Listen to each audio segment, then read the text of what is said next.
রাধে রাধে। কিছু মানুষের মনে এরকম প্রশ্ন আছে যে লাড্ডু গোপালকে লাল জিনিস কি ভোগ লাগাতে লাগে কি লাগে না। লাল জিনিস ভোগ লাগাতে লাগে না এটা আপনাকে বলেছে যে সে ভুল বলেছে। লাল জিনিস কি বলে, লাল জিনিস ছাড়া কি আছে? তরমুজ বলো লাল, বেদানা বলো লাল। আপনার যে হাত কাটলে রক্ত কি বেরোবে, লাল না সবুজ না কালো? লালই বেরোবে। তো আপনার ভিতরে তো লাল আছে, তো কেন লাল জিনিসের ভোগ চলবে না? এটা চলে, এটা কোনো অসুবিধা নেই। সব থেকে বেশি কি জরুরি? ভক্তি। আপনার ভক্তি কতখানি আছে সেটা ভগবান দেখে।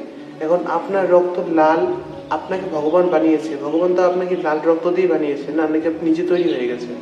বললেন তো। লোকের সব কথায় কান দেবেন না, লোকের কথা শুনবেন তো শান্তি মতো বাঁচতে পারবেন না। নিজে যেভাবে পারবেন, নিজের মন যেভাবে চায় সেভাবে সেবা করেন। কারোটা দেখে কোনো সময় নিয়ম বাড়াবেন না, নিয়ম যেটুকু আছে সেটুকু কমাবেন না। লোক কি, লোক তো বলবেই। আপনি পূজা করেন তা বলবে, করেন না তো তাও বলবে, তাড়াতাড়ি করেন তা বলবে, দেরি করে করবেন তা বলবে। লোকের মুখের সাথে পারা অসম্ভব। আজ অব্দি কেউ পারেনি। যারা যারা আছে একটু ঝগড়ুটে টাইপের তারা তো পেরে যাবে। কি বলবো আর।